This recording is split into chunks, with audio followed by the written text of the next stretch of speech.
Hello మామ, this is Aditya reporting from Araku. నీ గురించి మాట్లాడుకుంటున్నాం. అరకు అని చెప్పి 1 రూమ్స్ పెడుతున్నాను అనుకుంటున్నారా? ఫస్ట్ అరకుకి ఎట్లా పోయినానో చెప్పాలి కదా. ఇప్పుడు అవసరమా? అవసరం. పొద్దున్నే ఆఫీస్ మేనేజర్కి ముఖం చూపెట్టి ఏం పని లేకుండా ఇంటికి వచ్చేసిన. ట్రిప్కే నా దగ్గర ఇంకా పైసలు లేవు, కానీ బట్టలు మాత్రం మా బావ దగ్గర అప్పు చేసి మరీ కొన్నా. తర్వాత ఇంటికి జల్ది వచ్చి వైజాగ్లో తిననీకి ఏం దొరుకుతాయి అని రీసెర్చ్ చేయడం స్టార్ట్ చేసిన.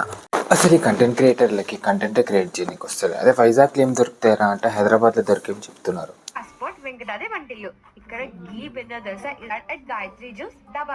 దోశ, ఫ్రూట్ సలాడ్, షవర్మా అంట. గివ్ నాకు దొరకవా? దానికోసం వైజాగ్ రావాలి?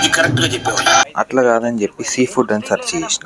అప్పుడు వచ్చినాయి కదా, పీతలు ఉన్నాయి, చేపలు ఉన్నాయి, నెక్స్ట్ రొయ్యలు ఉన్నాయి, ఇంకా నెక్స్ట్ స్పెషల్ ఐటమ్స్ ఇవి ఆక్టోపస్ ఉంది. ఇది కదా బ్రో వైజాగ్ ఫుడ్ అంటే. ఇంకా అరకు పోయే బస్కి ఆయుధ పూజ చేసుకున్నాం.